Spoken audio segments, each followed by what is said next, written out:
നമ്മൾ ഇന്ന് നമ്മുടെ വിഷയം നേരത്തെ പറഞ്ഞത് തുടർച്ച തന്നെയാണ്. കർത്താവിൻ്റെ അത്താഴം, കർത്തൃഭോജനം, അത് നമ്മൾ നടത്തുന്നതിനോടുള്ള ബന്ധത്തിൽ വചന ശുശ്രൂഷ എന്നുള്ളതാണ് നമ്മുടെ വിഷയം. മറ്റൊരുപാട് കാര്യങ്ങളുണ്ട് കർത്തൃഭോജനവുമായി ബന്ധപ്പെട്ട്. ചില കാര്യങ്ങളൊക്കെ നമ്മൾ അങ്ങനെ സന്ദർഭവശാൽ സംസാരിച്ചിരുന്നു, ചർച്ചകളും ചോദ്യോത്തരങ്ങളും ഒക്കെ ഉണ്ടായിരുന്നു. എന്നാൽ ഇന്ന് ഇപ്പോൾ പ്രത്യേകമായി കൃത്യമായി നമുക്ക് ചിന്തയ്ക്ക് വിഷയമാക്കേണ്ടത് കർത്തൃഭോജനത്തിൻ്റെ ശുശ്രൂഷയോടുള്ള ബന്ധത്തിൽ നമുക്ക് വചന ശുശ്രൂഷ എങ്ങനെ വേണം, എന്താകാം എന്നുള്ള കാര്യങ്ങൾ തന്നെയാണ്. നമുക്ക് ഈ കോവിഡ് എന്ന മഹാമാരി ലോകത്തെ എങ്ങും ബാധിച്ച സമയത്ത് നിങ്ങൾക്ക് ഓർമ്മയുണ്ടായിരിക്കും, സഭാ ശുശ്രൂഷകളുടെ കാര്യത്തിന് ഞായറാഴ്ച യോഗത്തിനുമൊക്കെ കാര്യമായ വ്യത്യാസങ്ങൾ വരുത്തിയിരുന്നു. തീരെ ഒരുമിച്ചുകൂടി മീറ്റിംഗ് നടത്താതിരുന്നു. ഓൺലൈനായിട്ട് എല്ലാം തന്നെ ഓൺലൈനായിട്ട് ചെയ്തു. അപ്പോൾ അങ്ങനെ ചില സ്ഥലങ്ങളിലെങ്കിലും, അല്ലെങ്കിൽ നമ്മുടെ ഇടയിലൊക്കെ കൂടുതൽ സ്ഥലങ്ങളിലും ഈ കർത്തൃഭോജനം തന്നെ സഭയായിട്ട് നടത്താതെ പോയിട്ടുണ്ട്. ചുരുക്കം ചില സഭകളിൽ കർത്തൃഭോജനം മാത്രം നടത്തി മറ്റുള്ളതെല്ലാം ഓൺലൈനായിട്ടൊക്കെ നടത്തിയിട്ടുണ്ട്. എനിക്കതിനെക്കുറിച്ച് തോന്നിയിട്ടുള്ളത്, കർത്താവിൻ്റെ അത്താഴം കോവിഡ് കാലഘട്ടങ്ങളിൽ നിർത്തിക്കളയേണ്ടതില്ലായിരുന്നു എന്നാണ്. അതിന് മാത്രമായി കൂടി ബാക്കിയെല്ലാം ഓൺലൈനൊക്കെ ആക്കാമായിരുന്നു എന്നെനിക്ക് തോന്നിയതാണ്. അപ്പോൾ അങ്ങനെ നമ്മൾ കർത്തൃഭോജനത്തിനായി കൂടുമ്പോൾ ഏറ്റവും ചുരുങ്ങിയ രീതിയിൽ അത് എങ്ങനെ നടത്താം. ഇനിയിപ്പോൾ കോവിഡ് വരുമെന്നല്ല, അപ്പോൾ നമുക്കതിൻ്റെ ആവശ്യം ഉണ്ടാകുമെന്നല്ല, ഉണ്ടാകുകയില്ലെന്നുമില്ല.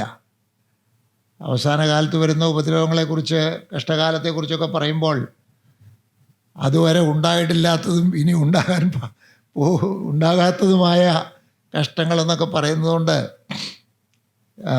ഇനി എന്താണ് വരാൻ പോകുന്നതെന്ന് തീർത്ത് പറയാനൊന്നും നമുക്ക് പറ്റുകയില്ലല്ലോ. വിഷയം ഇതാണ്, ഈ കർത്തൃമേശ, കർത്തൃഭോജനം, കർത്താവിൻ്റെ അത്താഴം ഏറ്റവും ചെറിയ രീതിയിൽ, ചുരുങ്ങിയ രീതിയിൽ ചെയ്താൽ അതിലെന്തെല്ലാം വേണം എന്നുള്ള ചോദ്യമാണ്, അല്ലെങ്കിൽ വിഷയമാണ് നമുക്ക് ഉള്ളത്. പിന്നെയും പറയട്ടെ, നമ്മളങ്ങനെ ഏറ്റവും ചുരുങ്ങിയ രീതിയിൽ ഇപ്പോൾ ഉടനെ എവിടെയെങ്കിലും നടത്താനുള്ള ഉദ്ദേശത്തിലല്ല.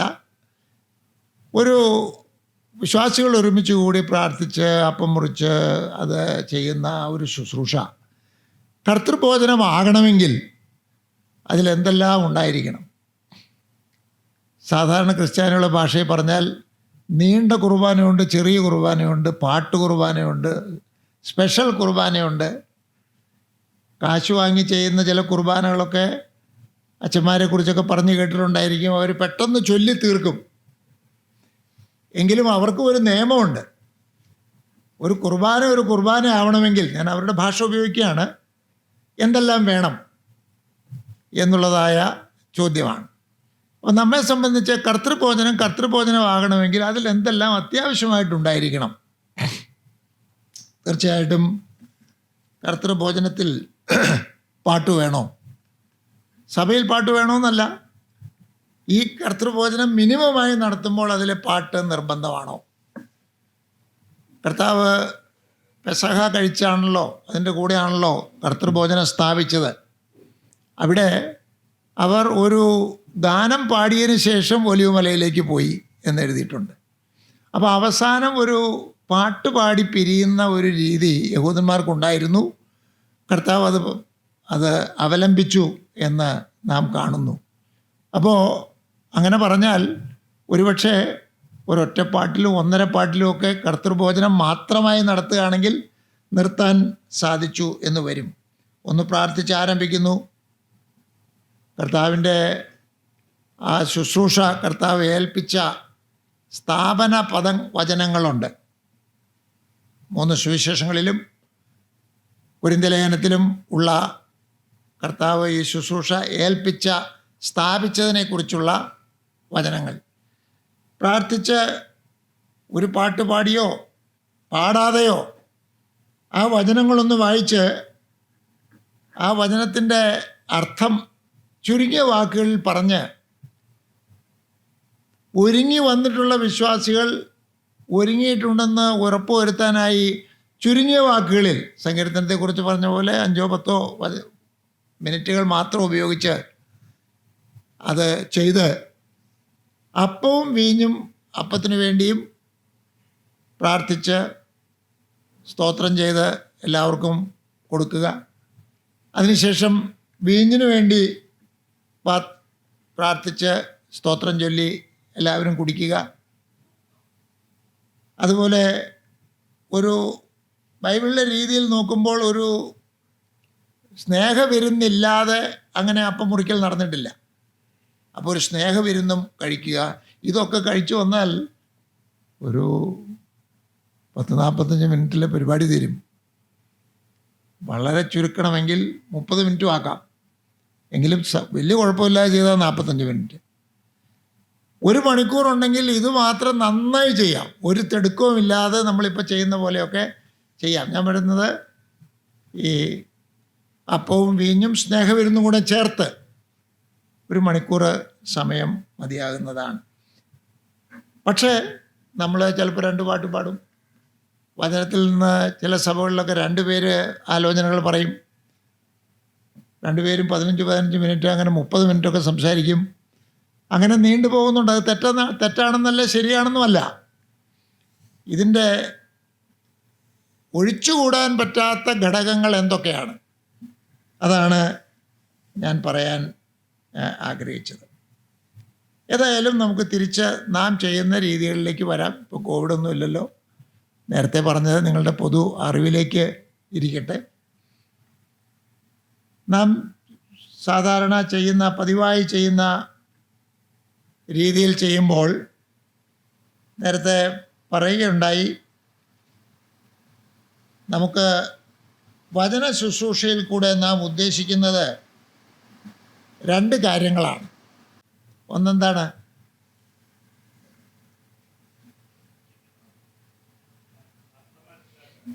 ഒന്ന് ഇതിൻ്റെ അർത്ഥം എന്താണെന്ന് അറിയാവുന്നതാണ്. അറിയാഞ്ഞിട്ടല്ല, എങ്കിലും അർത്ഥം അറിയാതെ ഇതിൽ ആരും പങ്കെടുക്കരുത്, കഴിച്ചിട്ട് പോകരുത് എന്നുള്ളത് ഉറപ്പുവരുത്താൻ.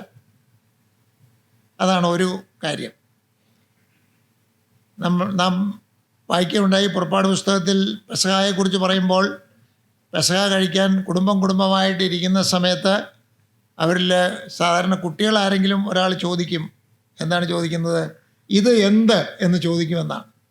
എന്താ ഇതിൻ്റെ അർത്ഥം എന്താണ്, ഇത് എന്താണ് എന്ന് ചോദിക്കുമ്പോൾ, അടിമ വീടായ മിസ്രൈമിൽ നിന്ന് കർത്താവായ ദൈവം നീട്ടിയ ഭുജത്താലും ശക്തിയുള്ള കരങ്ങളാലും ഞങ്ങൾ ഇസ്രായേൽ ജനത്തെ വെടിവെച്ച് കൊണ്ടുവന്ന ആ ആട്ടിൻകുട്ടിയെ അറുത്ത കഥയൊക്കെ ഒന്ന് ചുരുക്കമായി, നീണ്ട പ്രസംഗം എല്ലാവർക്കും അറിയാവുന്ന കാര്യം തന്നെയാണ്, എന്നാൽ അതൊന്ന് പറയുക എന്നുള്ളത് അവരുടെ ഒരു ചടങ്ങായിരുന്നു. അപ്പോൾ ഒന്നാമത് ഇതിൻ്റെ അർത്ഥം പറയുക, അർത്ഥം വിവരിക്കുക ആവശ്യം പോലെ. ഇതാണ് നമുക്ക് സാധിക്കാനുള്ളത്. രണ്ടാമത്തെ കാര്യം എന്താണ്?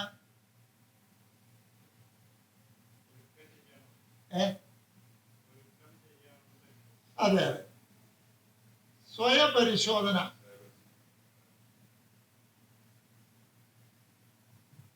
ഇത് പറയേണ്ടത് വളരെ ആവശ്യമാണ്. ഒരു ഒരുക്കവും ഇല്ലാതെ, ഒരു പരിശോധന ഇല്ലാതെ വന്ന ആളുകളെ ആ സമയത്ത് വചനം കൊടുത്ത് ഒരുക്കാം എന്നുള്ളതല്ല ഉദ്ദേശം. ചിലപ്പോൾ അങ്ങനെയൊക്കെ ആയിപ്പോകും എന്നുള്ളത് നമ്മുടെ കൈവിട്ട കാര്യമാണ്. ഉദ്ദേശം അതല്ല. ഐഡിയലായിട്ട് പറഞ്ഞാൽ നന്നായി പ്രാർത്ഥിച്ച് ഒരുങ്ങി വന്നിട്ടുള്ള ആളുകളോടാണ് ഈ സമയത്ത് സംസാരിക്കുന്നത്. അതുകൊണ്ട് തന്നെ സംസാരിക്കുന്ന ആൾ വളരെ ചുരുക്കി, വളരെ പ്രസക്തമായ കാര്യങ്ങൾ മാത്രം ഒരുങ്ങി വന്നവർക്ക് പ്രയോജനകരമാകുന്ന രീതിയിൽ അവതരിപ്പിക്കുക എന്നുള്ളതാണ് രണ്ടാമത്തെ കാര്യം. ഈ രണ്ട് കാര്യമുള്ളതിന് രണ്ട് പ്രസംഗം വേണമെന്ന് ഇല്ല. ചില സ്ഥലങ്ങളിൽ രണ്ട് പ്രസംഗം ഉള്ള രീതി ഉണ്ടായിരിക്കാം. എങ്കിലും പൊതുവെ നമ്മളൊക്കെ റെക്കമെൻഡ് ചെയ്യുന്നത് ഒരു പ്രസംഗമാണ്. ഒരു പ്രസംഗത്തിൽ തന്നെ ഈ രണ്ട് കാര്യങ്ങൾ നടക്കണം. അതാണ് നമുക്ക് ചെയ്യാനായിട്ട് ഉള്ളത്. അപ്പോൾ ഇതിനെ എല്ലാം കൂടെ സമന്വയിപ്പിച്ചുകൊണ്ട്, ഈ രണ്ട് തലങ്ങളെയും സമന്വയിപ്പിച്ചുകൊണ്ട് പറയുമ്പോൾ 3 വിഷയങ്ങളാണ് ഇതിനായി വചന ശുശ്രൂഷ ചെയ്യുന്നവർക്ക് തിരഞ്ഞെടുക്കാവുന്നത്. ഈ രണ്ട് കാര്യങ്ങൾ നേടാനാണ് നമുക്ക് വിഷയങ്ങൾ ആയിട്ട് എടുക്കാവുന്നത്. വിഷയങ്ങൾക്കനുസരിച്ചാണല്ലോ വേദഭാഗം തിരഞ്ഞെടുക്കുന്നത്. 3 വിഷയങ്ങൾ എന്നാണ് അതിനെക്കുറിച്ച് നമുക്ക് ചിന്തിക്കാൻ സാധിക്കുന്നത്. ഒരു വിഷയം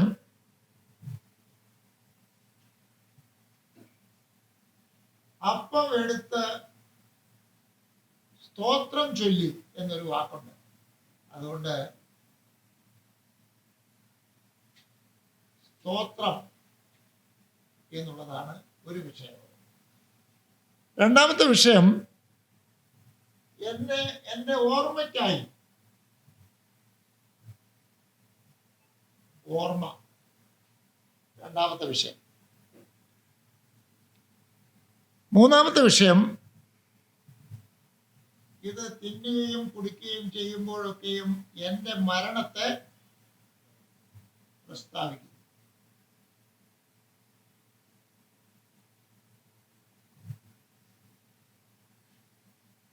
മരണത്തെ പ്രസ്താവിക്കുക. അപ്പോൾ വിഷയത്തിലേക്ക് വരാം. ഒന്ന്, ഇപ്പം എന്തായി പറയുന്നത്, വചന ശുശ്രൂഷയിൽ നമുക്ക് വിഷയമാക്കാവുന്ന 3 കാര്യങ്ങൾ. ഈ 3 വിഷയത്തിനും പറ്റിയ വേദഭാഗങ്ങൾ തിരഞ്ഞെടുക്കാം. ഒറ്റ പ്രസംഗത്തിലല്ല, ആവശ്യം പോലെ വിവിധ സമയങ്ങളിൽ നമുക്കങ്ങനെ തിരഞ്ഞെടുക്കാം എന്നാണ് പറയാൻ ഉദ്ദേശിച്ചത്. സ്തോത്രം ചൊല്ലി എന്ന് പറഞ്ഞാൽ നന്ദി പറയുക എന്നാണ്. Giving thanks. അറിയാമായിരിക്കും, ഇവിടെ ഞാനും പറഞ്ഞിട്ടുണ്ട്. ഈ റോമൻ കത്തോലിക്കര് റോമറാകുന്നതിന് മുമ്പ് തന്നെ ഈ ആദ്യം നമുക്ക് ദൈവസഭയുടെ ചരിത്രം പഠിക്കുമ്പോൾ അതൊരു വിശുദ്ധ കത്തോലിക്ക സഭ എന്നാണ് അതിനെക്കുറിച്ച് പറഞ്ഞിരുന്നത്. കത്തോലിക്ക എന്ന് പറഞ്ഞാൽ ഈ ഇപ്പോഴത്തെ റോമൻ കത്തോലിക്ക അല്ല. നിങ്ങൾക്കറിയാമല്ലോ അല്ലേ? ഏകവും വിശുദ്ധവുമായ ശ്ലൈഹികവുമായ ഏക വിശുദ്ധ സഭയിലും ഞങ്ങൾ വിശ്വസിക്കുന്നു എന്ന് വിശ്വാസപ്രമാണമായി ചൊല്ലുന്നത് കേവലം കത്തോലിക്കരല്ല, ഓർത്തഡോക്സുകാരും ഒക്കെ ചൊല്ലുന്നുണ്ട്, പഴയ സഭക്കാരൊക്കെ ചൊല്ലുന്നുണ്ട്.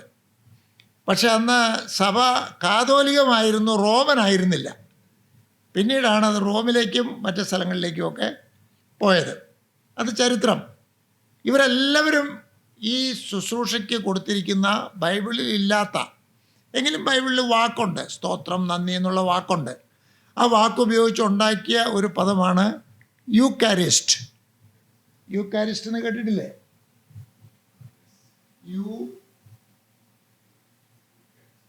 യൂക്കാരിസ്റ്റ്.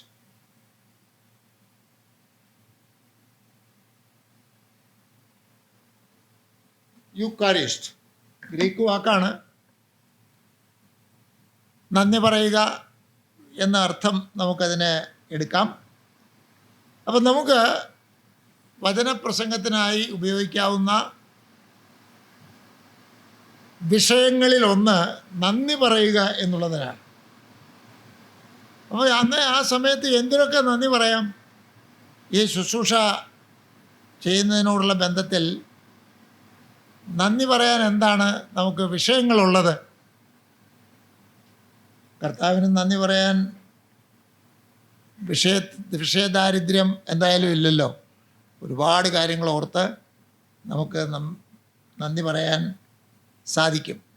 നമ്മെ സൃഷ്ടിച്ചതിന് നന്ദി പറയാം, രക്ഷിച്ചതിന് നന്ദി പറയാം. എങ്കിലും ഈ സമയത്ത് കൂടുതൽ പ്രസക്തമായിരിക്കുന്നത് നമ്മുടെ രക്ഷ എന്ന വിഷയവുമായി ബന്ധപ്പെട്ടിട്ടുള്ള നന്ദിയായിരിക്കും. വേറെ തരത്തിൽ പറഞ്ഞാൽ ദൈവം നമ്മെ തിരഞ്ഞെടുത്തു. ദൈവം നമ്മെ തിരഞ്ഞെടുത്ത് നമ്മെ വലിയ വില കൊടുത്ത് രക്ഷിച്ചു. ഈ രക്ഷയിൽ അടങ്ങിയിരിക്കുന്ന അനുഗ്രഹങ്ങൾ എന്തൊക്കെയാണ്?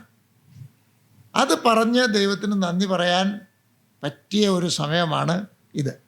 തീർച്ചയായും ഈ കർത്തൃഭോജനത്തോടനുബന്ധിച്ച് രക്ഷയെക്കുറിച്ചോ ഈ 3 വിഷയങ്ങളെക്കുറിച്ചോ ഒക്കെ മുഴുവൻ പറഞ്ഞു തീർക്കാൻ ഒരു വലിയ മീറ്റിംഗ് കൊണ്ടും നീണ്ട പ്രസംഗം കൊണ്ടും സാധിക്കില്ല.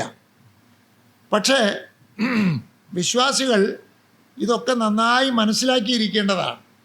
ഈ സമയത്ത് വരുമ്പോൾ ഒന്ന് ഓർമ്മപ്പെടുത്തൽ മാത്രം. അപ്പോൾ രക്ഷയുടെ അനുഗ്രഹങ്ങൾ, രക്ഷ എന്ന് പറയുമ്പോൾ നാം ഉദ്ദേശിക്കുന്ന ആ കാര്യത്തിലുള്ള ആ പാക്കേജിലുള്ള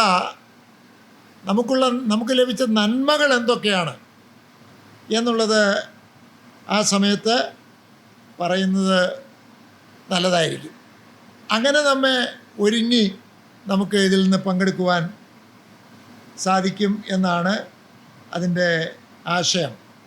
വേറെ തരത്തിൽ പറഞ്ഞാൽ നമുക്കുള്ള ക്രിസ്തുവിലുള്ള അനുഗ്രഹങ്ങൾ, ക്രിസ്തുവിൻ്റെ ജീവിതം കൊണ്ടും മരണം കൊണ്ടും ഇപ്പോഴുള്ള ശുശ്രൂഷ കൊണ്ടും ഒക്കെ നമുക്ക് ലഭിച്ചിരിക്കുന്ന ആ നന്മകളെ ഒന്ന് എണ്ണി പറയാനുള്ള സമയമായി അതിനെടുക്കാം. എന്തെല്ലാം അനുഗ്രഹങ്ങൾ നമുക്കുണ്ട്. പാപങ്ങളുടെ ക്ഷമ, നമുക്ക് ദൈവം തന്നിട്ടുള്ള വലിയ സ്ഥാനപരമായ അനുഗ്രഹങ്ങൾ, നീതീകരണം, വിശുദ്ധീകരണം, വരാനുള്ള മഹത്വീകരണം, നമ്മുടെ സ്ഥാനം മാറ്റി പഴയ നിയമത്തിൻ്റെ ഭാഷയിൽ കുപ്പയിൽ നിന്നുയർത്തി നമ്മെ ശ്രേഷ്ഠരായ ആളുകളോടൊപ്പം ഇരുത്തി രാജകീയ പുരോഹിത വർഗമാക്കി ക്രിസ്തുവിനോടുകൂടെ വാഴാനായി വിളിക്കപ്പെട്ടവർ എന്ന അവസ്ഥയിലേക്ക് നമ്മെ ഉയർത്തി കർത്താവിൻ്റെ മഹാപൗരോഹിത്യ ശുശ്രൂഷയിൽ ചെറിയ പുരോഹിതന്മാരായി പൗരോഹിത്യ ശുശ്രൂഷ ചെയ്യാൻ നാം സുവിശേഷ വേല ചെയ്യുകയും വിശ്വാസികൾക്ക് വേണ്ടി പ്രാർത്ഥിക്കുകയൊക്കെ ചെയ്യുമ്പോൾ വിശ്വാസികൾക്ക് വേണ്ടിയും രക്ഷയ്ക്ക് വേണ്ടിയും പ്രാർത്ഥിക്കുന്നതിൽ ഏറ്റവും പ്രധാനപ്പെട്ട ആളാരാണ്? നമ്മുടെ കർത്താവ് തന്നെയാണ്. നമ്മുടെ ഏക മഹാപുരോഹിതനായി നമ്മുടെ കർത്താവ് ഇന്നും തൻ്റെ മധ്യസ്ഥ പ്രാർത്ഥന തുടർന്നുകൊണ്ടിരിക്കുകയാണ്. പക്ഷേ നമുക്കും അത് മഹാപുരോഹിതൻ, നമ്മൾ സാധാരണ ആ പുരോഹിതനോട് ചേർന്ന് ശുശ്രൂഷ ചെയ്യുന്ന പുരോഹിതന്മാർ. അപ്പോൾ ആ ഒരു വലിയ പദവിയാണ് നമുക്ക് തന്നിട്ടുള്ളത്. അപ്പോൾ അതുകൊണ്ട് വളരെ ചുരുക്കമായിട്ടാണെങ്കിലും കർത്താവ് വിശ്വാസികളായ നമുക്ക് തന്നിരിക്കുന്ന, നമ്മൾ രക്ഷ എന്ന് ഒറ്റവാക്കിൽ പറയുമ്പോൾ ഉൾപ്പെട്ടിരിക്കുന്ന കാര്യങ്ങൾ എന്തൊക്കെയാണ് എന്ന് ദീർഘമായി പറഞ്ഞില്ലെങ്കിലും ഒറ്റവാക്കിൽ ചുരുങ്ങിയ വാക്കുകളിൽ പറഞ്ഞ് ആളുകളെ നന്ദി കൊണ്ട് നിറയ്ക്കുക. അവർക്ക് ദൈവം ദാനമായി കൊടുത്തിട്ടുള്ള അനുഗ്രഹങ്ങളെക്കുറിച്ച് അവർ നല്ല ബോധവാന്മാരായി ഈ അപ്പം മുറിക്കുന്ന ശുശ്രൂഷയിൽ ഇരിക്കുക. അങ്ങനെ അവരെ ഒരുക്കുവാൻ നമുക്ക് സാധിക്കേണ്ടതാണ്.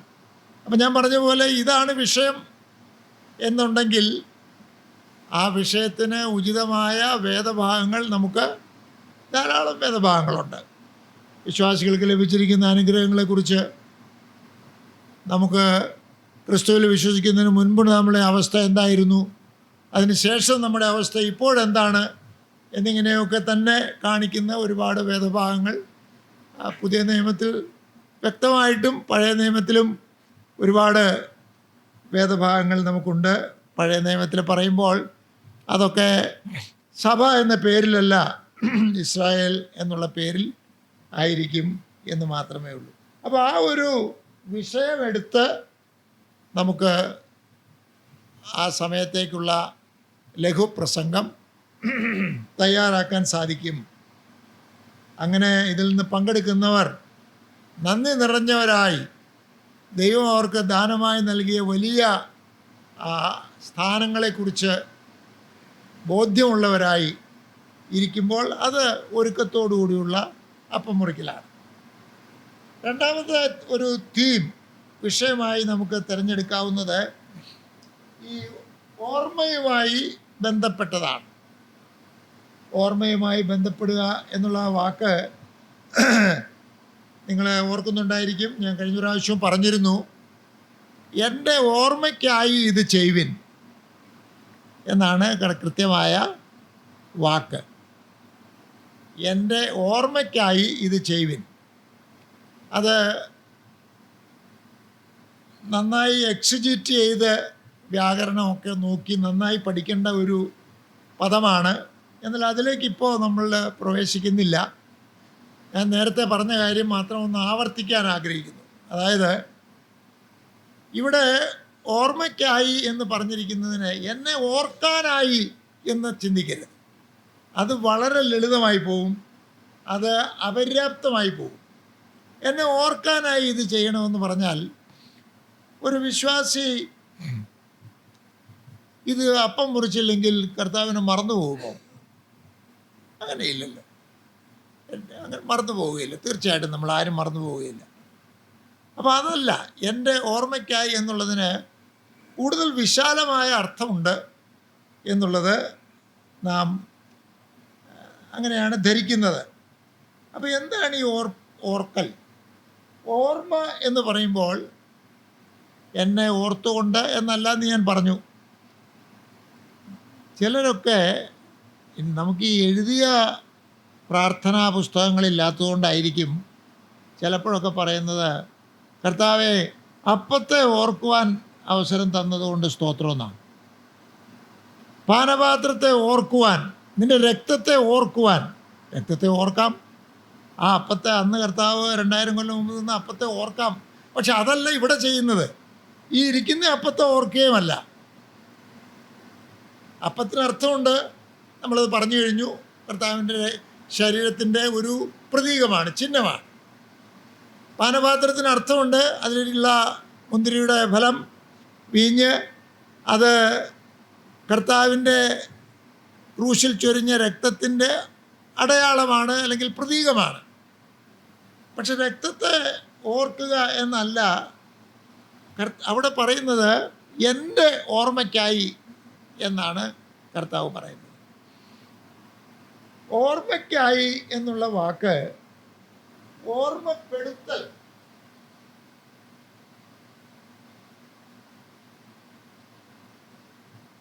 അല്ലെങ്കിൽ ഓർപ്പിക്കൽ, ഈ രണ്ട് തരത്തിലും അതിനെ മനസ്സിലാക്കാം എന്നുള്ളത് ആ വാക്കിൻ്റെ അർത്ഥം നോക്കിയാൽ വ്യക്തമാകുന്നതാണ്. ഗ്രീക്ക് ഭാഷയിൽ മറക്കുക എന്നുള്ളതിനുള്ള വാക്ക് അംനീഷ്യ എന്നാണ്. ഈ മെഡിക്കൽ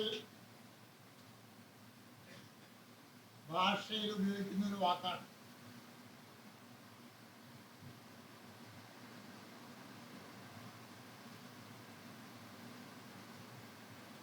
അംനീഷ്യ, മറവിന്ന വാക്കിൻ്റെ അർത്ഥം. ഇവിടെ ഗ്രീക്കിൽ ഉപയോഗിച്ചിരിക്കുന്ന വാക്ക് അതിൻ്റെ ഒരു നെഗറ്റീവ്, അതിൻ്റെ ഒരു വിപരീതമാണ്. അനംനീഷ്യ എന്നാണ്. എന്ന് പറഞ്ഞാൽ ഒരു കാര്യം മറന്നുപോയ ഒരാളെ പറഞ്ഞ് അത് പിന്നെയും ഓർപ്പിക്കുക, അതിനുള്ള വാക്കാണ് അവിടെ ഉപയോഗിച്ചിരിക്കുന്നത്. അപ്പോൾ ഇവിടെ ആരാ മറന്നത്, ആരെയാ ഓർപ്പിക്കുന്നത്? അവിടെയാണ് നാം ഇതിൻ്റെ ഒരു ഉടമ്പടിയുടെ സ്വഭാവം, കവണൻറ്റ് നേച്ചർ, അത് ചിന്തിക്കണം.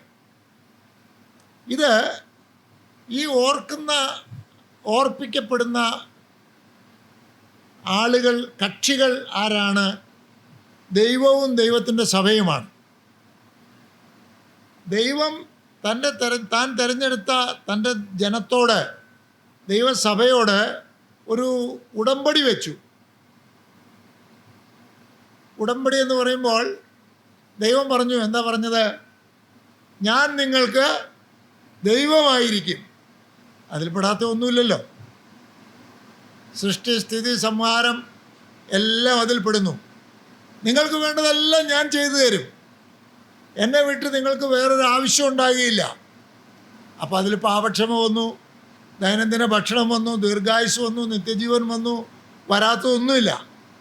ഞാൻ നിങ്ങൾക്ക് ദൈവമായിരിക്കും, നിങ്ങൾ എനിക്ക് ജനവുമായിരിക്കും. ദൈവം തൻ്റെ ജനത്തോട് I will be your God എന്ന് പറഞ്ഞപ്പോൾ നമ്മൾ ആ വാക്കുകൾ അങ്ങനെ തന്നെ ഉപയോഗിച്ചില്ല. എന്നാൽ യഥാർത്ഥത്തിൽ ദൈവജനം ദൈവത്തോട് ചേർന്നപ്പോൾ എന്താ പറഞ്ഞത്? We will be your people. ഞങ്ങൾ, അല്ലെങ്കിൽ വ്യക്തിപരമായി പറഞ്ഞാൽ ഞാൻ നിന്റെ ജനമായിരിക്കും എന്നാണ് പറഞ്ഞത്. രാജാവും പ്രജയും പോലെ രാജാകൽപ്പനകളെല്ലാം അനുസരിച്ച് ജീവിക്കുന്ന പ്രജയായി ഞാൻ ഇരിക്കും. നീ എന്ത് പറഞ്ഞാലും ഞാൻ അനുസരിക്കും. ആ ഒരു വാക്ക് കൊടുത്താണ് ഉടമ്പടിയിലേക്ക് പ്രവേശിച്ചത്. അങ്ങനെ ഉടമ്പടിയിൽ ഏർപ്പെട്ട രണ്ട് കക്ഷികൾ ഇടയ്ക്കിടയ്ക്ക് കൂടി ആ ഉടമ്പടിയുടെ പശ്ചാത്തലത്തിൽ ഇരുന്നു കൊണ്ട് ആ ഉടമ്പടിയെ പുതുക്കുകയാണെന്നോ അല്ലെങ്കിൽ ആ ഉടമ്പടിയെ ആഘോഷിക്കുകയാണെന്നോ ആ ഉടമ്പടിയിൽ സന്തോഷിക്കുകയാണെന്നോ ഒക്കെ പറയാം. ഈ അപ്പം മുറിക്കുന്ന ശുശ്രൂഷ അങ്ങനെയുള്ള ഒരു ശുശ്രൂഷയാണ്. അതുകൊണ്ടാണ് 1 കൊരിന്ത്യർ 11-ാം അധ്യായത്തിൽ നാം പ്രസക്തമായ വാക്യത്തിൽ 25 തോന്നുന്നു വായിക്കുന്നത്. അതുകൊണ്ട് തന്നെ അത്താഴം കഴിഞ്ഞ ശേഷം അവൻ പാനപാത്രം എടുത്തു, എന്നിട്ട് ഈ പാനപാത്രം എൻ്റെ രക്തത്തിൽ പുതിയ ഉടമ്പടിയാകുന്നു. നിയമമെന്നാണ് നമ്മുടെ ബൈബിളിലെ വാക്ക്. പുതിയ ഉടമ്പടിയാകുന്നു. പുതിയ ഉടമ്പടിയുമായി ബന്ധപ്പെട്ട ഒരു ആഘോഷമാണ്, ഒരു ഭക്ഷണമാണ്. ഭക്ഷണം ആഘോഷങ്ങളുടെ ഒക്കെ ഭാഗമാണല്ലോ. അതാണ് ഇതിലുള്ളത്. പഴയ നിയമത്തിലൊക്കെ വായിക്കുമ്പോൾ ഉടമ്പടി ഉണ്ടാകുന്നിടത്തൊക്കെ ഒരു ഭക്ഷണമുണ്ട്. ഒരിക്കൽ ഇസ്രായേൽ മക്കളിലെ ഒരു 70 പേരാണെന്ന് തോന്നുന്നു അല്ലേ, മലയിൽ കയറിപ്പോയി ദൈവത്തോടു കൂടെ ഇരുന്ന് ഭക്ഷണം കഴിച്ചു. വായിച്ചിട്ടില്ലേ? വായിക്കണം. അത് ഇസ്രായേലിലെ മൂപ്പന്മാരാണ് കയറിപ്പോയത്. ഇസ്രായേൽ ജനത്തിൻ്റെ പ്രതിനിധികളായി മൂപ്പന്മാർ ദൈവത്തിൻ്റെ മുൻപിൽ ചെന്ന് മാറാത്ത ഒരു കവണൻ്റ് ഉണ്ടാക്കി, ഒരു ഉടമ്പടി ഉണ്ടാക്കി. ആ ഉടമ്പടിയെ സ്ഥാപിച്ചുറപ്പിച്ചത് അങ്ങനെ ഭക്ഷണം കഴിച്ചാണ്.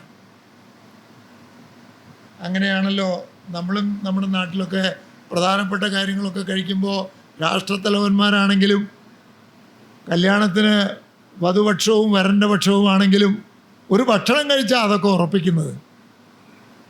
അങ്ങനെയുള്ള ഒരു ഉടമ്പടിയുടെ പശ്ചാത്തലത്തിലാണ് നാം കർത്തൃഭോജനം നടത്തുന്നത്.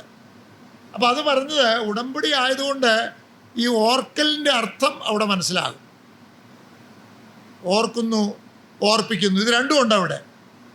ഒരു കക്ഷി മറ്റേ കക്ഷിയെ ഓർപ്പിക്കുന്നു, ആ കക്ഷി മറ്റേ കക്ഷി ഈ കക്ഷിയെ ഓർപ്പിക്കുന്നു. രണ്ടു കൂട്ടരും ഓർക്കുന്നു. ഞങ്ങളിങ്ങനെ ദൈവമക്കൾക്ക് ഓർക്കാനുള്ളൊരു വലിയ കാര്യം അതാണ്. നമ്മൾ ഈ ലോകത്തിലെ സാധാരണ മനുഷ്യരെ പോലുള്ള സാധാരണ മനുഷ്യരല്ല. നമ്മൾ ഉടമ്പടി ചെയ്യപ്പെട്ട് സ്വർഗത്തിലെ വിശുദ്ധനായ ദൈവവുമായി ഒരു പ്രത്യേക ബന്ധത്തിൽ, വിശുദ്ധമായ ബന്ധത്തിൽ ഏർപ്പെട്ട ആളുകളാണ്. അപ്പോൾ കൂടി വന്നത് ആഘോഷിക്കുമ്പോൾ ചിന്തിക്കാനുള്ളൊരു കാര്യം, ഈ ഉടമ്പടിയുടെ വ്യവസ്ഥകളൊക്കെ ഞാൻ പാലിക്കുന്നുണ്ടോ? ഈ ഉടമ്പടിയുടെ വ്യവസ്ഥകൾ തെറ്റിക്കുന്നുണ്ടോ എന്നുള്ളതാണ് നമുക്ക് ചിന്തിക്കാനുള്ളത്. അപ്പോൾ അതിനോടുള്ള ബന്ധത്തിലാണ് യഥാർത്ഥത്തിൽ നമ്മുടെ ഈ സ്വയപരിശോധന വരുന്നത്.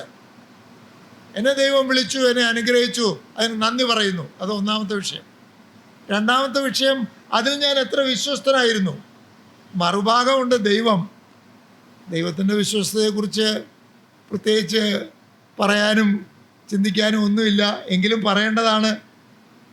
ഈ ഉടമ്പടിയെ നിലനിർത്തിക്കൊണ്ടു പോകുന്നത് ദൈവത്തിൻ്റെ വിശ്വസ്തതയാണ്. നാം എപ്പോഴും അവിശ്വസ്തരാണ്. അവിശ്വസ്തരാകണമെന്നല്ല, നാം വിശ്വസ്തരാകാൻ വേണ്ടിയാണ് വിളിക്കപ്പെട്ടത്.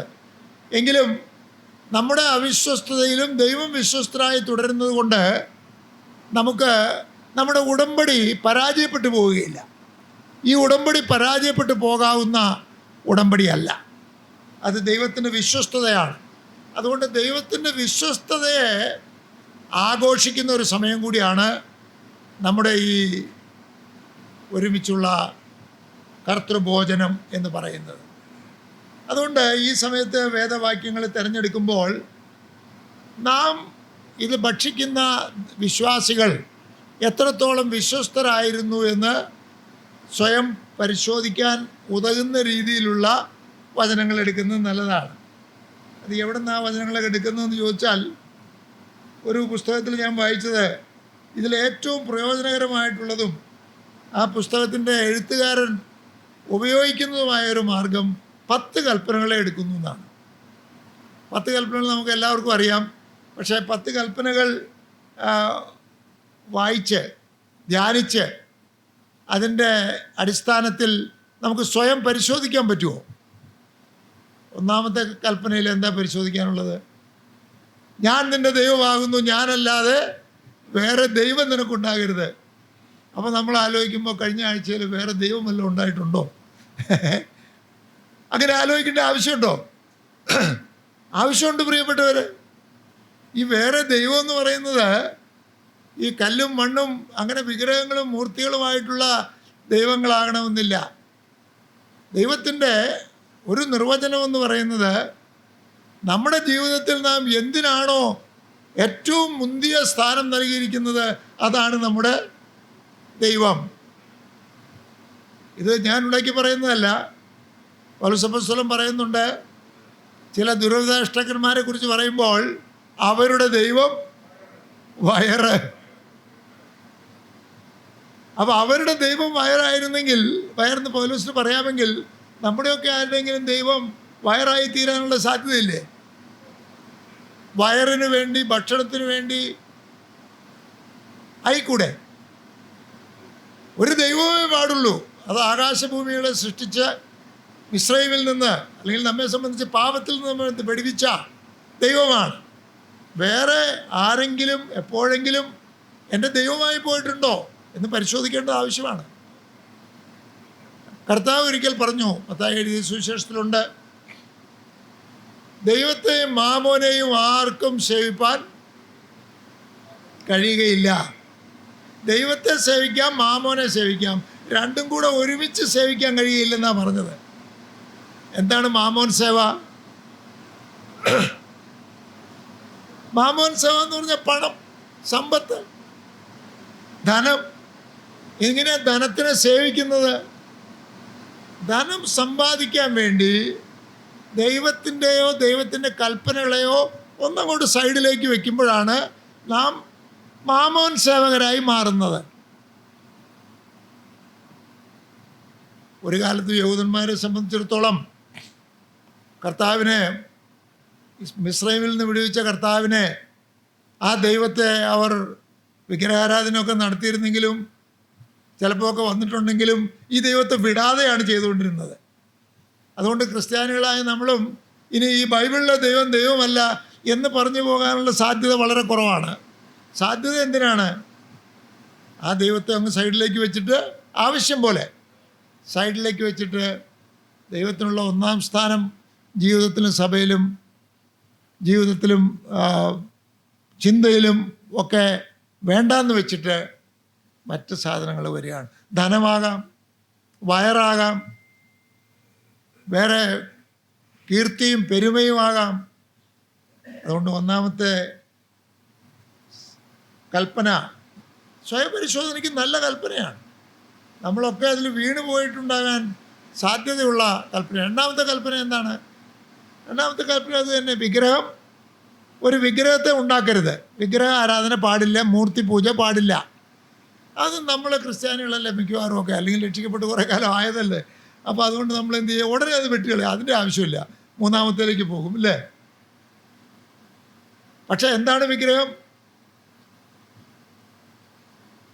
പൗലോസ് അപ്പോസ്തലൻ പറയുന്നത് ദ്രവ്യാഗ്രഹം വിഗ്രഹാരാധനയാണെന്നാണ്, അല്ലേ? വിഗ്രഹാരാധനയാണ് ദൈവാഗ്രഹം. വിഗ്രഹാരാധന നമ്മൾ ഉദ്ദേശിക്കുന്ന പോലെ ചെയ്യുന്നില്ലായിരിക്കും, പക്ഷെ ദ്രവ്യാഗ്രഹം ഇല്ലെന്ന് പറയാൻ പറ്റുമോ? ഇപ്പോഴും കാശിനോടല്ലേ കവി പറഞ്ഞ പോലെ ആശ. അത് വലിയ വിഷമമാണ്. ദ്രവ്യാഗ്രഹം ഇല്ലാതെ ജീവിക്കാൻ വലിയ വിഷമമാണ്. എന്താണ് ദ്രവ്യാഗ്രഹം ഇല്ലാത്ത ജീവിതം? കർത്താവ് പറഞ്ഞ വഴിയിൽ കർത്താവിന് 1-ാം സ്ഥാനം കൊടുത്തുകൊണ്ട് ലഭിക്കുന്ന ധനം, സമ്പത്ത്, മാനം മാത്രം മതി, ഒട്ടും കൂടുതൽ വേണ്ട. അതാണ് ദ്രവ്യാഗ്രഹമില്ലാത്ത. അത് വളരെ ബുദ്ധിമുട്ടുള്ള ജീവിതമാണ്. അതുകൊണ്ട് സ്വയം പരിശോധിക്കുമ്പോൾ ഈ 10 കൽപ്പനയെക്കുറിച്ച് പഴയ നിയമ പണ്ഡിതന്മാർ പറയുന്നത്, അന്നൊക്കെ ഈ രാജ്യങ്ങൾ തമ്മിലും ഒക്കെ ഉടമ്പടികൾ ഉണ്ടാക്കുന്ന ഒരു രീതിയുണ്ട്. അങ്ങനെ ഉടമ്പടികൾ ഉണ്ടാക്കുമ്പോൾ അവർ ഈ ഉടമ്പടിയുടെ വ്യവസ്ഥകൾ എഴുതി ഉണ്ടാക്കും. ആ പാറ്റേണിലാണ് ദൈവം ഇസ്രായേലുമായി ഉടമ്പടി ഉണ്ടാക്കിയത്. അന്നത്തെ പാറ്റേണിൽ ഉണ്ടാക്കിയാലേ ഇസ്രായേൽ മക്കൾക്ക് മനസ്സിലാവുള്ളൂ. അപ്പോൾ അതുകൊണ്ട് അന്ന് 2 രാഷ്ട്രങ്ങൾ തമ്മിൽ, 2 വലിയ ആളുകൾ തമ്മിലൊക്കെ ഉടമ്പടി ഉണ്ടാക്കുമ്പോൾ വ്യവസ്ഥകൾ എഴുതി അന്യോന്യം കൈമാറുന്നത് പോലെ ഈ 10 കൽപ്പനകളെ പഴയ നിയമ പണ്ഡിതന്മാർ മനസ്സിലാക്കുന്നത് അങ്ങനെയുള്ള ആ ഉടമ്പടിയുടെ വ്യവസ്ഥകൾ എഴുതിയിരിക്കുകയാണെന്നാണ്. അങ്ങനെയാണെങ്കിൽ ഉടമ്പടിയെ പുതിയ ഉടമ്പടിയെ ആഘോഷമാക്കുന്ന കർത്തൃഭോജനത്തിൻ്റെ സമയത്ത് സ്വയം ശോധന ചെയ്യാനായി ഓരോ കൽപ്പനകളെയും വെച്ച് സ്വയം പരിശോധിക്കുന്നത് നല്ലതാണ്. അപ്പം ഞാൻ പറയുന്നത്, സ്വയം പരിശോധനയ്ക്കായി വിശ്വാസികളെ സഹായിക്കുമ്പോൾ ഒരു ദിവസം ഒരു കൽപ്പന എടുത്തോ, അതിന് കുഴപ്പമില്ല. വിശ്വാസികളുടെ സ്വയം പരിശോധനയ്ക്കും ഈ പ്രസംഗത്തിലും ഈ 10 കൽപ്പനകളിലെ ഓരോ കൽപ്പനകൾ എടുത്ത് നമുക്ക് ശോധന ചെയ്യാൻ സാധിക്കും. ശോധന ചെയ്യുമ്പോൾ നമുക്ക് ശോധന ചെയ്താൽ മിക്കവാറും 100% പാസ് മാർക്ക് കിട്ടുന്നവരാരെങ്കിലും കാണുമോ? ദൈവവചനപ്രകാരം സ്വയം ശോധന ചെയ്താൽ 100% മാർക്ക് കിട്ടുന്നവരാരും കാണുകയില്ല. സാധാരണ നമ്മളൊക്കെ ഇവിടുത്തെ പതിവനുസരിച്ച് 35-40% കിട്ടിയാൽ പാസ്സായതായിട്ടും, 60% കിട്ടിയാൽ ഫസ്റ്റ് ക്ലാസ് കിട്ടിയതായിട്ടും, 80 കൂടുതൽ കിട്ടിയാൽ ഡിസ്റ്റിങ്ഷൻ കിട്ടിയതായിട്ടും ഒക്കെയാണ് മനസ്സിലാക്കിയിരിക്കുന്നത്. അങ്ങനെ തന്നെയാണ് നമ്മളെക്കുറിച്ചും. അതുകൊണ്ടാണ് സമാധാനമായും ദാവീദിനെ പോലെ അനുതാപ പ്രാർത്ഥനയൊന്നും പ്രാർത്ഥിക്കാതെ നമ്മൾ കടന്നു പോകുന്നത്. അതുകൊണ്ടാണ്. എന്നാൽ സ്വർഗത്തിലെ ദൈവത്തിൻ്റെ മുൻപിൽ ദൈവം പരീക്ഷ എടുക്കുമ്പോൾ പാസ് മാർക്ക് എത്രയാ? 100-ൽ 100. അപ്പം അതുകൊണ്ട് സ്വയപരിശോധനയിൽ നാം ഒരിക്കലും അങ്ങനെ വിജയിക്കുകയില്ല. അപ്പോൾ എന്ത് സംഭവിക്കാം? സ്വയപരിശോധനയിൽ നമ്മുടെ ജീവിതത്തിലുള്ള കുറ്റങ്ങളും കുറവുകളും, ചെറുതോ വലുതോ ആയ കാര്യങ്ങൾ നമുക്ക് ബോധ്യമായാൽ എന്ത് ചെയ്യണം? അത് ഏറ്റുപറയണം. ദൈവം നമ്മളെക്കുറിച്ച് ആഗ്രഹിക്കുന്നത് അങ്ങനെ 100% ഉള്ള ഒരു മാർക്ക് കിട്ടിയിട്ട് അപ്പം മുറിക്കണമെന്നല്ല. കർത്താവ് ആഗ്രഹിക്കുന്നത് നാം നമ്മുടെ പാപവാഹകനായ യേശു ക്രിസ്തുവിനെ ഏൽപ്പിക്കുക.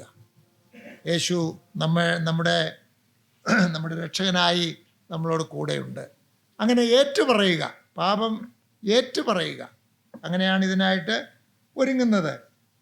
ഓരോ കൽപ്പനയും ലംഘിച്ചത് കർത്താവിനോട് ഏറ്റുപറയുമ്പോൾ കർത്താവ് ക്ഷമിക്കുകയും ശുദ്ധീകരിക്കുകയും ചെയ്യും. 2 കാര്യങ്ങളാണ് യോഹന്നാൻ്റെ ലേഖനത്തിൽ നാം വായിക്കുന്നത്. നമ്മോട് പാപങ്ങളെ ക്ഷമിക്കുകയും സകല അകൃത്യവും പോക്കി നമ്മെ ശുദ്ധീകരിക്കുകയും ചെയ്യും എന്നാണല്ലോ വായിക്കുന്നത്. അപ്പോൾ അങ്ങനെ ശുദ്ധീകരിക്കപ്പെട്ട അവസ്ഥയിലാണ് നാം കർത്തൃഭോജനം ചെയ്യേണ്ടത്. അതിനെ ഒരുക്കുമ്പോൾ ഇങ്ങനെയുള്ള വാക്യങ്ങൾ നമുക്ക് ഉപയോഗിക്കാൻ സാധിക്കും. 10 കൽപ്പനകളെന്ന് പറയുമ്പോൾ അത് നമുക്ക് വിശ്വാസികൾ അങ്ങനെ അത് പഴയ നിയമമല്ലേ എന്നുള്ളൊരു ചിന്ത ചിലപ്പോൾ നമുക്കൊക്കെ ഉണ്ടാകാവുന്നതാണ്. നമ്മളിപ്പോൾ പഴയ നിയമത്തിൻ്റെ കീഴിലല്ലല്ലോ, അല്ല, പഴയ ഉടമ്പടിയുടെ കീഴിലല്ല. എന്നാൽ പഴയ ഉടമ്പടിയും പുതിയ ഉടമ്പടിയും തമ്മിലുള്ള വ്യത്യാസങ്ങൾ ഒരുപാടുണ്ട്. എന്നാൽ അതിൻ്റെ പഴയ ഉടമ്പടിയും പുതിയ ഉടമ്പടിയും തമ്മിലുള്ള വ്യത്യാസം എന്ന് പറയുന്നത് നിയമങ്ങളും ചട്ടങ്ങളും ഒക്കെ അങ്ങ് മാറ്റി ഒരു യാതൊരു ബന്ധവുമില്ലാത്ത പുതിയൊരു ഉടമ്പടി ഉണ്ടാക്കി എന്ന് ചിന്തിക്കാൻ കഴിയുകയില്ല. ദൈവത്തിൻ്റെ പരിപാടി അതല്ല. യിരെമ്യാവിൻ്റെ പുസ്തകം 31-ാമത്തെ വാക്യത്തിലൊക്കെ നമ്മൾ വായിക്കുമ്പോൾ, അന്നാളിൽ ഞാൻ യഹൂദാഗ്രഹവുമായി ഒരു പുതിയ ഉടമ്പടി ഉണ്ടാക്കും എന്ന് പറഞ്ഞാൽ ഈ പഴയ ഉടമ്പടിയെ നവീകരിക്കുന്നതിനെ കുറിച്ചാണ് പറയുന്നത്. ഈ ഉടമ്പടിയുടെ വ്യവസ്ഥയിൽ 10 കൽപ്പനകൾ അങ്ങോട്ട് കളഞ്ഞിട്ട് വേറെ 10 കൽപ്പനകൾ, അല്ലെങ്കിൽ വേറെ 5 കൽപ്പനകൾ, 20 കൽപ്പനകൾ, അല്ലെങ്കിൽ ഒരു കൽപ്പനകളും ഇല്ലാത്ത ഒരവസ്ഥ, അതല്ല. അതിലേറ്റവും എളുപ്പം നമുക്ക് മനസ്സിലാക്കാൻ സാധിക്കുന്ന ഒരു വചനം റോമാലേഖനം 8-ാം അധ്യായമാണ്. റോമർക്ക് എഴുതിയ ലേഖനം 8-ാം അധ്യായത്തിൻ്റെ ആദ്യത്തെ വാക്യങ്ങളിൽ പറയുന്നത് ഒന്ന് വായിക്കാം. ജീവൻ്റെ ആത്മാവിൻ്റെ പ്രമാണം എനിക്ക് പാപത്തിൻ്റെയും മരണത്തിൻ്റെയും പ്രമാണത്തിൽ നിന്ന് ക്രിസ്തുയേശുവിൽ സ്വാതന്ത്ര്യം വരുത്തിയിരിക്കുന്നു. ജഡത്താലുള്ള ബലഹീനത നിമിത്തം ന്യായപ്രമാണത്തിന് കഴിയാഞ്ഞതിനെ സാധിപ്പാൻ ദൈവം തൻ്റെ പുത്രനെ പാപജഡത്തിൻ്റെ സാദൃശ്യത്തിലും പാപം നിമിത്തവും അയച്ചു. പാപത്തിന് ജഡത്തിൽ ശിക്ഷ വിധിച്ചു. 4-ാം വാക്യം, ആത്മാവിനെ അത്രേ അനുസരിച്ച് നടക്കുന്ന നമ്മിൽ ന്യായപ്രമാണത്തിൻ്റെ നീതി നിവൃത്തിയാകേണ്ടതിന് തന്നെ. ന്യായപ്രമാണം നിഷ്കർഷിക്കുന്ന നീതി, അതിനെന്തായിരുന്നു കുഴപ്പം? പഴയ നിയമത്തിന് എന്തായിരുന്നു കുഴപ്പം? 10 കൽപ്പനകൾക്ക് എന്തായിരുന്നു കുഴപ്പം? അതിൻ്റെ കുഴപ്പമെന്ന് പറയുന്നത് അത് നിവൃത്തിയായില്ല എന്നുള്ളതാണ്. ആരും അത് അനുസരിച്ചില്ല, പൂർണ്ണമായി അനുസരിച്ചില്ല. നമ്മുടെ കർത്താവ് ഒഴികെ ആരും അത് പൂർണ്ണമായി അനുസരിച്ചില്ല. എന്തുകൊണ്ട് അനുസരിച്ചില്ല? ചില ന്യായപ്രമാണത്തിൻ്റെ സ്റ്റാൻഡേർഡ് കുറച്ച് കൂടിപ്പോയത് കൊണ്ടാണോ? അല്ല. ന്യായപ്രമാണത്തിൽ എന്തെങ്കിലും കുഴപ്പമുള്ളത് കൊണ്ടല്ല. അതുപോലെ പുസ്തകം റോമാലേഖനത്തിൽ വളരെ വ്യക്തമായി പറയുന്നുണ്ട്, ന്യായപ്രമാണം വിശുദ്ധമാകുന്നു എന്നൊക്കെ വളരെ വ്യക്തമായി പറഞ്ഞിട്ടുണ്ട്. കുഴപ്പമുണ്ടായിരുന്നത് ഈ 8-ാം അധ്യായത്തിൽ നമ്മളിപ്പോൾ വായിച്ചു, ജഡത്താലുള്ള ബലഹീനത നിമിത്തം. ജഡത്താലുള്ള ബലഹീനത നിമിത്തം ന്യായപ്രമാണത്തിന് സാധിക്കാഞ്ഞതിനെ സാധിപ്പിക്കാനാണ് പുതിയ ഉടമ്പടി ഉണ്ടാക്കി പുതിയ ഉടമ്പടിയുടെ മധ്യസ്ഥനായി യേശു ക്രിസ്തു വന്നത്. അപ്പോൾ അവിടെ എവിടെ പരാജയപ്പെട്ടുവോ ആ പരാജയം ഇവിടെ വരാൻ പാടില്ല. അപ്പോൾ അതിനായിട്ടുള്ള പ്രത്യേക പ്രൊവിഷൻ, അതിനായിട്ടുള്ള പ്രത്യേക വ്യവസ്ഥകൾ പുതിയ ഉടമ്പടിയിൽ കർത്താവ് ചെയ്തിട്ടുണ്ട്. എന്താണെന്നുള്ളത് നമുക്കറിയാം. നമ്മുടെ ഉള്ളിൽ പരിശുദ്ധാത്മാവ് വസിക്കുന്നു. ആരുടെയെങ്കിലും ഉള്ളിൽ പരിശുദ്ധാത്മാവ് വസിക്കുന്നില്ലെങ്കിൽ അവൻ ക്രിസ്തുവിനുള്ളവനല്ല. പിന്നെയും റോമർ 8:11 തോന്നുന്നു. അവൻ ക്രിസ്തുവുമായിട്ട് ബന്ധമുണ്ടെങ്കിൽ പരിശുദ്ധാത്മാവ് ഉള്ളിൽ വസിക്കുന്നുണ്ട്. പഴയ നിയമവിശ്വാസികൾക്ക് പരിശുദ്ധാത്മാവ് ഉണ്ടായിരുന്നു, പക്ഷേ ഇങ്ങനെ ഉള്ളിൽ വസിക്കുന്ന പരിശുദ്ധാത്മാവിനെ കുറിച്ച് പറഞ്ഞിട്ടില്ല. പുതിയ നിയമത്തിൽ പരിശുദ്ധാത്മാവിനെ കുറിച്ച് പറഞ്ഞിരിക്കുന്നത് പരിശുദ്ധാത്മാവിൽ സ്നാനമെന്നാണ്.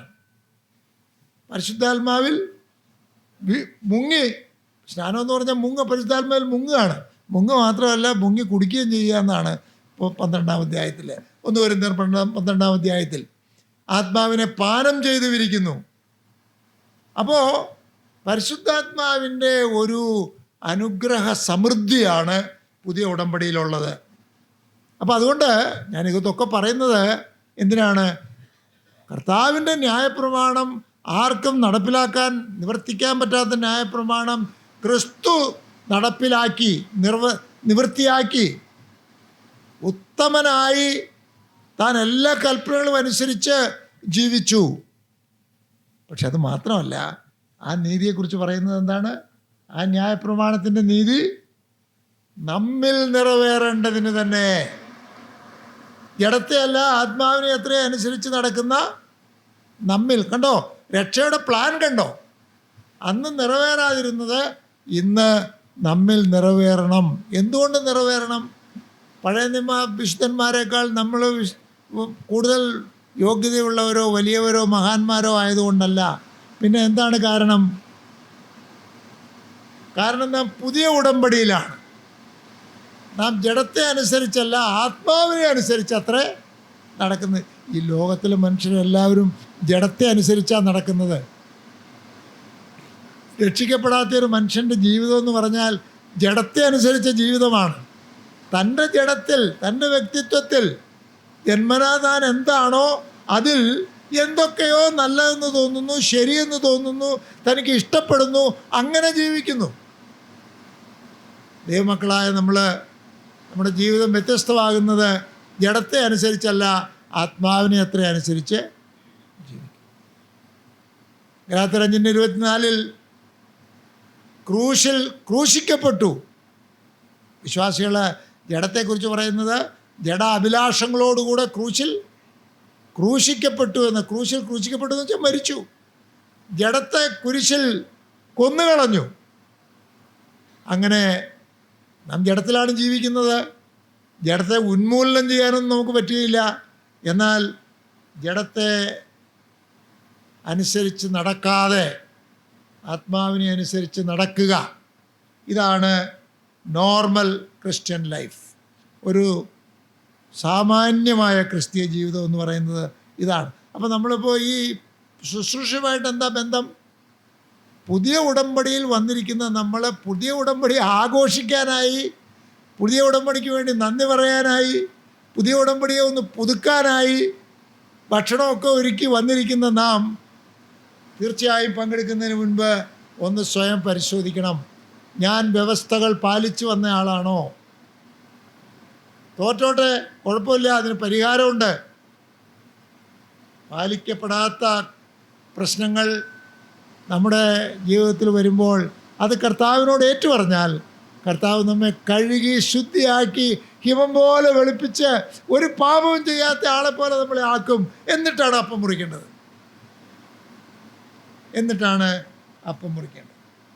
അപ്പോൾ അതിനുള്ള വേദഭാഗങ്ങൾ നമുക്ക് അങ്ങനെ തിരഞ്ഞെടുക്കാനായിട്ട് സാധിക്കും.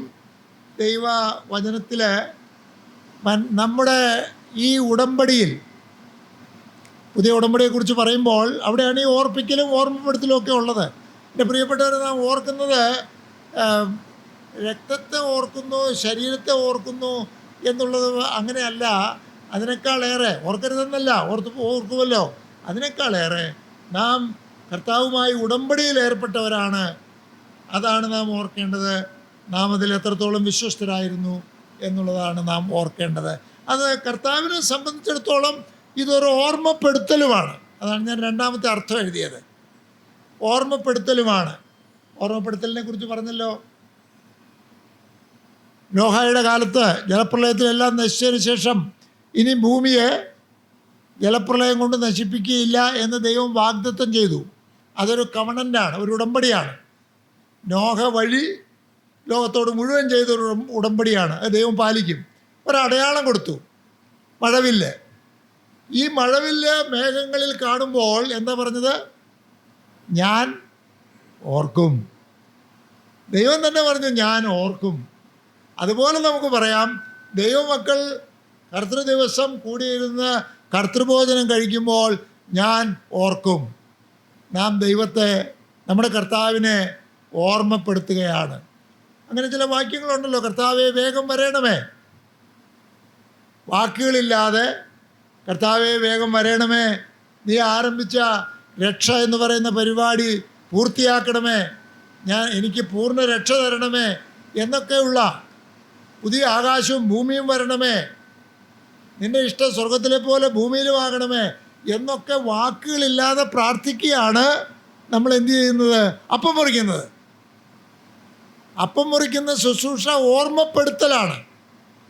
ഒരു എഴുത്തുകാരൻ അതിനെക്കുറിച്ച് പറഞ്ഞത്, the mightiest prayer that the church can make without words വാക്കുകളില്ലാതെ സഭയ്ക്ക് ചെയ്യാൻ പറ്റുന്ന ഏറ്റവും ശക്തിയേറിയ പ്രാർത്ഥനയാണ് അപ്പം മുറിക്കൽ അല്ലെങ്കിൽ ലോർഡ്സ് സപ്പർ എന്നാണ്. അപ്പോൾ ഇതൊക്കെ ആളുകളെ ഓർമ്മപ്പെടുത്തുന്ന രീതിയിലുള്ള വേദഭാഗങ്ങൾ നമുക്ക് എടുക്കാം. നമ്മുടെ ഉത്തരവാദിത്തങ്ങളെ കാണിക്കുന്ന, സ്നേഹിക്കാനുള്ള എന്തൊക്കെ ഉത്തരവാദിത്തങ്ങൾ, ഞാൻ വാക്യങ്ങൾ എഴുതിയിട്ടില്ല. സഭയെക്കുറിച്ച് പറയുമ്പോൾ ആദ്യം സഭയെക്കുറിച്ച് തന്നെ ചിന്തിക്കാം. സഭയെക്കുറിച്ച് ചിന്തിക്കുമ്പോൾ എന്തെല്ലാം ഉത്തരവാദിത്തങ്ങളാണ് നമുക്ക് അന്യോന്യമുള്ളത്, അല്ലേ? അന്യോന്യം സ്നേഹിക്കണം, അന്യോന്യം പ്രോത്സാഹിപ്പിക്കണം, അന്യോന്യം ആശ്വസിപ്പിക്കണം. ഈ വചനങ്ങളെ കൊണ്ട് അന്യോന്യം ആശ്വസിപ്പിച്ചുകൊള്ളുവേൻ, അന്യോന്യം ആശ്വസിപ്പിക്കണം. എന്തെല്ലാം ഉത്തരവാദിത്തങ്ങളാണ് നമുക്കുള്ളത്. അതൊക്കെ അങ്ങനെയുള്ള വചനങ്ങൾ ശ്രദ്ധയിൽപ്പെടുത്തി സ്വയം ശോധന ചെയ്യുവാൻ നമുക്ക് ഇടയാകേണ്ടതാണ്. അത് ഈ പ്രസംഗത്തിൻ്റെ എടുക്കാവുന്ന രണ്ടാമത്തെ വിഷയം. Remembering and reminding the terms of the covenant. എവിടെയാണ് നമുക്ക് പരാജയം വന്നിട്ടുള്ളത് എന്നുള്ളത് സ്വയം ശോധന ചെയ്യുവാൻ ആളുകളെ സഹായിക്കുക എന്നുള്ളതാണ് നമുക്ക് ചെയ്യാൻ പറ്റുന്ന ഒരു കാര്യം. അപ്പോൾ നമ്മുടെ യോഹന്നാൻ്റെ 1-ാം ലേഖനം വായിക്കുമ്പോൾ അവിടെ സ്നേഹിക്കുന്ന വിശ്വാസിയെക്കുറിച്ച് പറയുന്നത് തൻ്റെ സഹോദരന് വേണ്ടി ജീവനെ വെച്ചു കൊടുക്കുവാൻ തയ്യാറാകുന്നു എന്നാണ്. അപ്പം നമ്മളെവിടെ നിൽക്കുന്നു? നമ്മളവിടെ വല്ലതും എത്തിയിട്ടുണ്ടോ? സഹോദരന്മാർക്ക് വേണ്ടി ജീവനെ വെച്ചു കൊടുക്കുക, അതാണ് ദൈവത്തിൻ്റെ സ്നേഹത്തിൻ്റെ നിലവാരം. അപ്പം അങ്ങനെയുള്ള ഒരുപാട് വാക്യങ്ങൾ ഏതെങ്കിലും ഒരു പ്രത്യേക ഭാഗങ്ങളിലല്ല, പഴയ നിയമത്തിലും പുതിയ നിയമത്തിലും ഒക്കെ. നമ്മുടെ പഴയ നിയമത്തിൽ ആ ഭാഷ വെച്ച് വ്യത്യാസമായിരിക്കുമെന്നേ ഉള്ളൂ. നമ്മുടെ ആ ഉടമ്പടിയിൽ ബന്ധപ്പെട്ടവരെന്നുള്ള നിലയിലുള്ള നമ്മുടെ ഉത്തരവാദിത്തങ്ങളെ സൂചിപ്പിക്കുന്ന വാക്യങ്ങൾ വായിച്ച് പറയുന്നത് നല്ലതാണ്.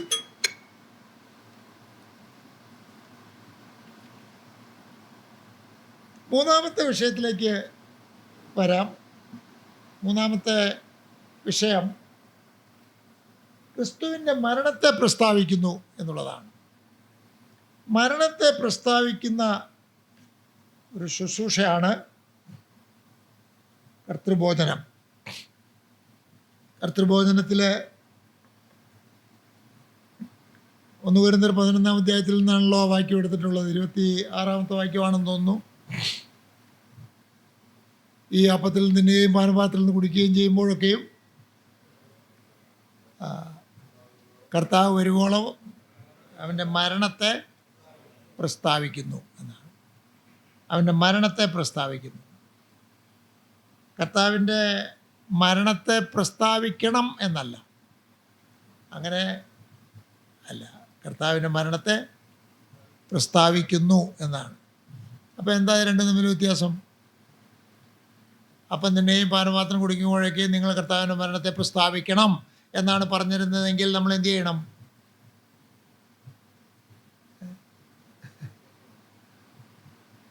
മരണത്തെക്കുറിച്ചൊരു പ്രസ്താവന നടത്തണം, അല്ലേ? പാട്ടായിട്ടോ പ്രസംഗമായിട്ടോ വായനയായിട്ടോ മരണത്തെക്കുറിച്ചൊരു പ്രസ്താവന നടത്തണം. പക്ഷെ അങ്ങനെ പറഞ്ഞിട്ടില്ല. ഇവിടെ പറഞ്ഞിരിക്കുന്നത് അങ്ങനെ തിന്നുകയും കുടിക്കുകയും ചെയ്യുമ്പോൾ മരണത്തിൻ്റെ പ്രസ്താവനയാണത് എന്നാണ് പറയുന്നത്. എന്ന് പറഞ്ഞാൽ അറിയാവുന്നവർക്കറിയാം. ആർക്കറിയാമായിരിക്കും? ദൈവത്തിനറിയാം, അല്ലേ? തൻ്റെ പുത്രൻ്റെ മരണത്തെ പ്രസ്താവിക്കുകയാണ് എന്ന് ദൈവത്തിനറിയാം. പിന്നെ ആർക്കറിയാം? ദൈവമക്കൾക്കറിയാം. കാരണം ഈ കർത്താവിനെ അറിയാവുന്നവർ, കർത്താവിൻ്റെ മരണത്തെ, അതിൻ്റെ അർത്ഥം മനസ്സിലാക്കിയവർ എന്നുള്ള നിലയിൽ അവർക്കറിയാം കർത്താവിൻ്റെ മരണത്തെ പ്രസ്താവിക്കുകയാണ്. അവിടെ എഴുതി വയ്ക്കുകയൊന്നും വേണ്ട. അപ്പം ഒരു പാത്രത്തിൽ, വീഞ്ഞ് വേറെ പാത്രത്തിൽ, ശരീരവും രക്തവും വേറെയാണ്. മരണത്തെ പ്രസ്താവിക്കുകയാണത്. ഇവിടെ എഴുതി വയ്ക്കുകയൊന്നും വേണ്ട. അറിയാവുന്നവർക്കൊക്കെ അറിയാം മരണത്തെ പ്രസ്താവിക്കുകയാണ്. അപ്പം മരണത്തെ പ്രസ്താവിക്കുക എന്നുള്ളത് കൊണ്ട് നമുക്ക് ആ സമയത്തുള്ള വചന ശുശ്രൂഷയിൽ ഇതിനായിട്ട് ഒരുങ്ങുന്ന വചന ശുശ്രൂഷയിൽ കർത്താവിൻ്റെ മരണത്തെ കുറിക്കുന്ന ചിന്തകൾ ഉചിതമായ ചിന്തകളായിരിക്കും. കർത്താവിൻ്റെ മരണം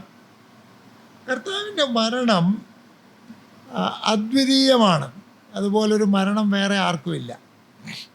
കർത്താവിൻ്റെ മരണത്തെക്കുറിച്ച് മാത്രം പറയാൻ പറ്റുന്ന ഒരുപാട് വിലയേറിയ സത്യങ്ങളുണ്ട്. കർത്താവിൻ്റെ മരണം ഇത്ര വിലയേറിയതാകുന്നത് എന്തുകൊണ്ടാണ്? ഒരാളുടെ മരണം വലിയ മരണമാകുന്നത് എപ്പോഴാണ്? എത്രയോ പേര് മരിക്കുന്നു അല്ലേ? ചിലരൊക്കെ മരിച്ചാൽ അവരുടെ പേര്, അവരുടെ പടം ന്യൂസ് പേപ്പറിലെ ഏറ്റവും മുമ്പിലെ പേജിൽ തന്നെ വരും. അന്ന് പേപ്പറിൽ അത് തന്നെയായിരിക്കും നിറച്ചെഴുതും. എന്നാൽ വേറെ ചിലർ മരിക്കുമ്പോൾ മരിച്ചവരുടെ ഇത് എഴുതുന്ന ഒരു കോളമുണ്ട്, നിര്യാതരായി, അവിടെ ഉണ്ടായിരിക്കും. എന്നാൽ ഒരുപാട് പേരുടെ എവിടെയുമില്ല. ഇപ്പോൾ പിന്നെ നാട്ടിലൊക്കെ ഒരു ചെറിയ പോസ്റ്റർ വയ്ക്കുന്ന പരിപാടിയുണ്ട്. എല്ലാവരുടെയും മരണം തന്നെയാണ്. പക്ഷേ ലോകപ്രകാരം ചില മരണങ്ങൾക്ക് വലിയ പ്രാധാന്യമുണ്ട്. ചിലരുടെ മരണങ്ങൾ, ചിലരുടെ ജനനങ്ങൾ ഒക്കെ ലോകം ആഘോഷിക്കുന്നു. ചിലരുടെ മരണങ്ങൾ അങ്ങനെ ആഘോഷിക്കാനുള്ള കാരണം എന്താണ്? ആ ആളുകൾ അത്ര വലിയവരായിരുന്നു. നമ്മുടെ കർത്താവിൻ്റെ മരണത്തെ പോലെ അത്രയും പ്രാധാന്യം വേറെ ആർക്കുമില്ല. കർത്താവിൻ്റെ മരണം അത്ര വലുതായിത്തീരുന്നതിൻ്റെ കാരണം കർത്താവ് വലിയവനായതുകൊണ്ടാണ്. അപ്പം മരണത്തെ പ്രസ്താവിക്കാൻ ആളുകളെ സഹായിക്കുമ്പോൾ ഈ മരിച്ച കർത്താവ് ആരായിരുന്നു എന്ന് പറയുന്ന വേദഭാഗങ്ങൾ ഉപയോഗിക്കാൻ നമുക്ക് സാധിക്കേണ്ടതാണ്.